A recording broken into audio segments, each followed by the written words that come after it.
What is up, guys and girls? Hurricane Liz here, and in this video I talk about some big changes Walmart has just made. Will they affect the performance of brand new stores? That has yet to be answered, but in this video I do cover what those changes are and whether or not they can be fixed for brand new sellers. And I show you the performance of a brand new store over the course of the past 30 days. That, and I've got a heck of a lot more, so I'm super fired up for this video. I hope you're fired up. Let's do this.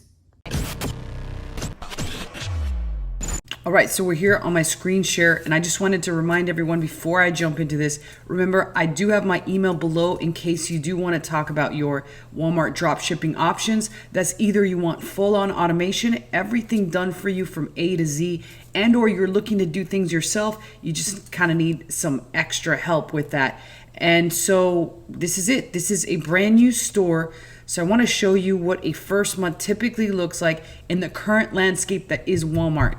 So just to remind everyone, I did a video a couple weeks back on how to change your shipping template. That way you get extra time from Walmart so that you have a little bit of wiggle room in order to ship products and make sure that they do get to the customer in time. And now we're specifically talking with two-step drop shipping, which I do want to remind people, that's when you intercept the package at a warehouse, repackage it, and send it out to the customer. That way Walmart has no idea it's coming from Amazon. But let's talk about some changes that have been made since that video, which are pretty dramatic changes.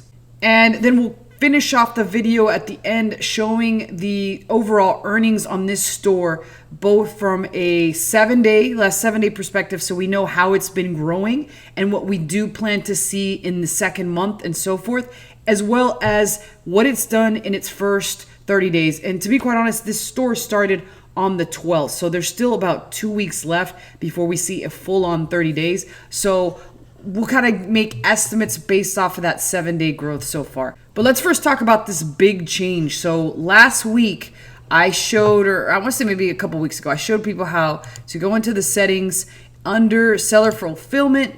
I can't even say that, seller fulfillment. Once under SF, I'm just going to say SF because it's clear as day I can't speak today and I'm unable to say seller fulfillment. And general shipping. There used to be this little calendar where you could go in here and take it out like 7 days. But if you do that now, Walmart seems to have gotten quite finicky and they've begun to suspend accounts if you do that and use that tactic. What that tactic was basically doing is buying you time in order to make sure that the package makes it within the set amount of days they want it there, and it was inevitable that they eventually take that away. And the primary reason is because, remember, they want to take some of Amazon's market share, and in order to do that, the main thing that they have to focus on is timeliness of package arrival, meaning people get their shit much faster. I think we can all understand that. We all want our stuff immediately, and that's the only way that they're going to continue to grab some of that market share from Amazon. So what they basically did is they showed sellers that are using this, which was pretty much nothing more than a loophole, that if you do use this, you will get suspended. So that can be a bad thing. However, there are some workarounds. We're not going to talk about those workarounds in this video. What we're more or less going to focus on is show that even though they did this, there are still ways to go around this and still ways to make money on Walmart. There's a ton of money on there, so it's all about adapting and evolving to be able to meet their rules and understanding that there will be people that will quit as a result of this rule. Therefore, that allows a lot more money to be out there for you if you choose to evolve and create ways to work around this, which is pretty much what we've done day in and day out. As each change that Walmart makes is put into effect, we just evolve. And so with that evolution comes some growing problems, and we'll talk about those here in a second. Let's take a look at the metrics for this particular store in its first 30 days. And again, I want to remind people it's only about 16 or so days, but I'm just going to gauge it on the 30-day meter because we can still get a good idea for how our metrics or our KPIs look. So you'll notice the on-time delivery, pretty good, as well as even valid tracking rate. It needs attention last 30 days. This probably just means we're inputting it a bit slow. Everything else looks pretty darn good other than this. So we will keep our eye on this just to make sure that we keep it in line. But still, everything is in line. And let's take a look at the orders so you can somewhat see that there's quite a bit of orders. These were previously based off of the old shipper fulfillment template or seller fulfillment template, whatever the heck you want to call it. But the more recent orders there's 29 here altogether. So it's about 30 orders in the past 16 days, which is more or less averaging to about 2 orders per day, which is pretty good considering this store just ramped back up. And this is how a new store would look.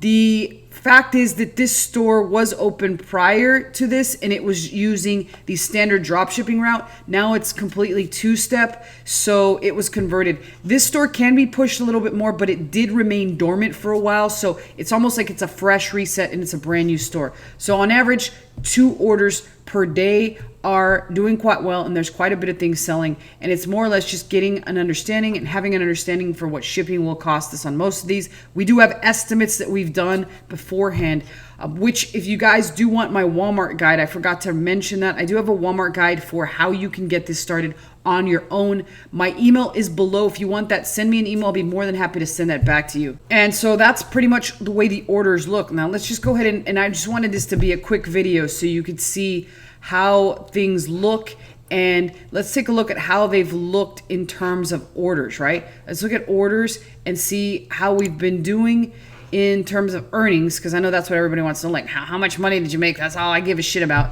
So it says here in the last 7 days there's been 62 orders, which is great, and you'll notice that total overall made is $1,528, and the margins that we're operating on around is like 20%. So I literally need a calculator to figure that out. I know a lot of people are probably out there like, holy shit, Liz, you're dumb as shit, right? 1,500 times 20% is about $300 in profit in the last week, which is good. Again, considering how a brand new store, in this case, since it's starting fresh, is going to grow. So if you really think about that and you figure, all right, well, how would it do in 4 weeks? It would be probably around, we'll say 7K, and 20% of that's like 1,400 in profit. Not bad for a first month. If we look at 30 days and how this has gradually grown over the scope of 30 days, you're going to notice it's about $2,500. It would put it obviously went a little slower when it first started, and there's been over 100 units sold in those 30 days, and that looks to be pretty, there's growth, right? Because if we look for that first batch, if we divide that up, that's $1,200 each week. And really, if you notice, in the last 7 days, that's accelerated because we're now at about $1,530 per week and 61 orders in total per week. So if we continue to go on that route, it'll be $10,000 plus next month, and it will steadily continue to grow, which overall is very good for us. So that's pretty much it. The biggest things that I wanted to bring your attention are those changes in Walmart, which would pretty much make the video that I created a couple weeks back extinct. So as I said before, there are ways around that. You just have to continue to evolve. So again, just want to remind everyone, my email is below in case you do want to talk about full-on automating a store and or do it yourself. And I also do have a guide, so send me an email for either of those. I'll be more than happy to send those. Other than that, questions and comments go below. I always personally answer those, and I'll see you guys next time.